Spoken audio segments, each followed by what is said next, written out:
Hello students, this is chapter 15. In this video we are going to discuss about what happens to our letters. हम लोग इसमें पढ़ेंगे कि जो भी लेटर होते हैं उस लेटर के साथ क्या होता है, मतलब अगर हम लेटर को पोस्ट करते हैं तो पोस्ट करने के बाद क्या होता है, कैसे होता है, उसके बारे में पढ़ेंगे. A letter travels as long way to reach the person for whom we write it.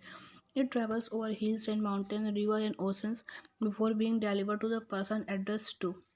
जो भी लेटर हम राइट करते हैं वो व्यक्ति तक जिसके लिए राइट करते हैं उस तक पहुंचने के लिए ये बहुत सारे मतलब रास्तों से होकर गुजरता है, जैसे कि हिल्स, माउंटेन, रिवर, ओशन से होते हुए तब उस व्यक्ति तक पहुंचता है जिसके लिए हम उसको एड्रेस करते हैं. एड्रेस करना मतलब जिसके लिए राइट करते हैं. Sending and receiving letters has been in practice since the ancient days. जो ये मैसेज भेजने प्राप्त करने का जो सिलसिला है ये बहुत पुराने समय से ही चला आ रहा है. ये now read the story to understand about the journey of a letter. इस स्टोरी में हम लोग देखेंगे कि एक लेटर है उसके जर्नी के बारे में देखें, मतलब लेटर कैसे लिखते हैं, कैसे स्टार्ट करते हैं, फिर क्या करते हैं, सारा चीज़ देखेंगे. ओके, यहाँ पे है Vinod and Raju live in a school hostel. Vinod और राजू दोनों लड़के हैं, ये स्कूल के हॉस्टल में रहते हैं. One afternoon Vinod went to Raju's room. Raju was sitting at his table, he was reading. Vinod जो है राजू के रूम में जाता है. राजू अपने टेबल पे स्टडी टेबल के पास बैठा रहता है, वो पढ़ रहा होता है. विनोद पूछता है what are you reading. Raju क्या पढ़ रहे हो. राजू बोलता है I have just received a letter from my father. मैं जस्ट ही अपने फादर से मुझे लेटर आया है, मतलब उसके पिताजी ने उसको लेटर भेजा रहता है और वो टेबल पे बैठ के उस लेटर को पढ़ रहा होता है. हाँ, और वो बताता है उसके पिताजी ने बहुत समय बाद ही उसको लेटर ये लिख के भेजा है. ओके, उसके बाद है विनोद कहता है I have got a letter from my brother 3 days ago. वो बताता है कि मेरे भाई का भी पत्र आया था 3 दिन पहले, लेकिन मैंने रिप्लाई नहीं दिया. राजू बोलता है हैवेंट यू, क्यों नहीं दिया. हाँ, और क्यों नहीं अभी तक रिप्लाई दिया. तो विनोद कहता है but I have used all my inland letters. वो बताता है क्योंकि मैंने सभी अपना इनलैंड लेटर यूज़ कर लिया है. ठीक है, इनलैंड लेटर मतलब वह कार्ड नुमा होता है, इस तरह से इस पर लेटर लिखा जाता है. ठीक है, उसको बोलते हैं. राजू बोलता है I can give you one, here is it, sit down and write, I will also write to my father. Raju उसको एक इनलैंड लेटर देता है जिस पर लेटर राइट किया जाता है और उसको बोलता है कि बैठो यहाँ पे, लिखो अपने भाई के लिए लेटर और मैं अपने फादर के लिए लिखता हूँ. उसके बाद हम दोनों इसे जाएंगे साथ में पोस्ट करेंगे. ठीक है. विनोद सेट डाउन, मतलब विनोद वहीं बैठ के अपने भाई के लिए लेटर लिखने लगता है और वो अपने पिता के लिए. Raju finished his letter quickly. Raju जो है वो जल्दी से अपना लेटर फिनिश कर देता है. लेकिन जो विनोद है वो ना फर्स्ट पेज ही राइट कर रहा होता है. राजू बोलता है विनोद से कि तुमने एक पेज भी नहीं लिखा. And I have already, you haven't written a page yet, I have already. Raju बताता है कि बोलता है विनोद से कि तुमने एक पेज भी नहीं लिखा और मैं अपना पत्र लिख चुका हूँ. विनोद बोलता है I have also finish my letter, it is exactly a page. मैंने अपना लेटर फिनिश कर लिया है.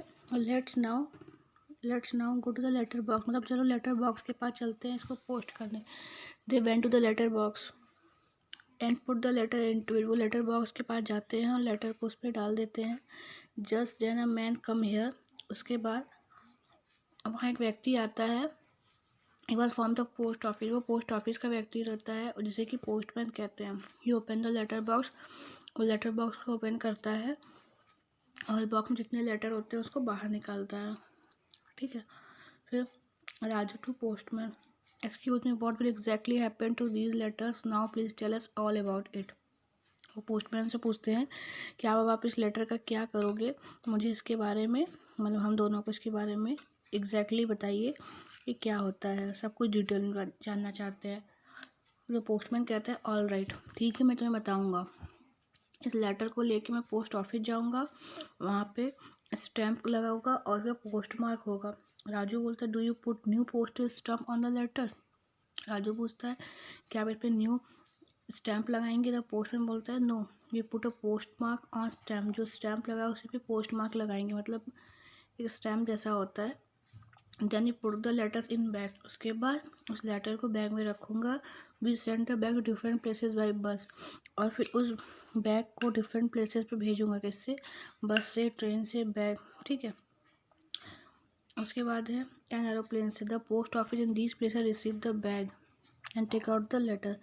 जिस जगह का एड्रेस होगा उस जगह पे ट्रेन से, बस से, एरोप्लेन से लेटर जाएगा ये बैग में, फिर वहाँ के का जो पोस्ट ऑफिस होगा वहाँ तक ये बैग जाएगा, और वहाँ के जो फिर उसके लेटर निकालने के जो पोस्टमैन वहाँ के होंगे, फिर उस एड्रेस पे उस लेटर को डिलीवर कर देंगे। विनोद पूछता है the addresses who are they, the postman took out letter and showed it to Vinod, now read this address. Addresses मतलब पूछता है राजू के कौन होते हैं, तो बताता है एड्रेसेस मतलब उस व्यक्ति को जिसको हमें लेटर लिखना होता है। Vinod reading Shri Narayan Pandey 1975 Mahendra Park Delhi. The postman बोलता है सुध Narayan Pandey the addresses of this letter, के एड्रेसेस है मतलब कि उन तक ही लेटर पहुंचाना है, और दिल्ली का जो पोस्टमैन होगा इस लेटर को उनके घर तक पहुंचाएगा। उन्होंने बोलता है thank you. Raju pointed at the writing at the letter box next clearance at 5 PM, what does this means, ठीक है। The postman from the post office come again at 5 o'clock, मतलब कि राजू देखता है कि वहाँ पे लिखा आता है कि नेक्स्ट क्लियरेंस एट 5 PM, इसका क्या अर्थ है वो पोस्टमैन से पूछता है, तो पोस्टमैन बताता है इसका अर्थ ये हुआ कि नेक्स्ट जो पोस्टमैन आएगा लेटर निकालने के लिए वो 5 बजे आएगा। Raju how many time do you come every day, Raju पूछता है कि एक दिन में आप कितनी बार लेटर निकालने के लिए आते हैं, द पोस्टमैन कहता है 2 बार आते हैं। I have come now to collect the letters, I shall again come for collecting the letters at 5 o'clock, मैं अभी लेटर कलेक्ट करने आया हूँ और फिर शाम को 5 बजे फिर आऊँगा, मतलब दिन भर में 2 बार लेटर कलेक्ट करने आता हूँ। फिर बोलता है कि ठीक है मुझे जाने दो, मुझे जल्दी है। राजू और विनोद उसको अपने स्कूल की लाइब्रेरी में जाते हैं और लाइब्रेरियन से पूछते हैं कोई ऐसी बुक बताए जो उन्हें पोस्ट ऑफिस का बेसिक इन्फॉर्मेशन दे सके।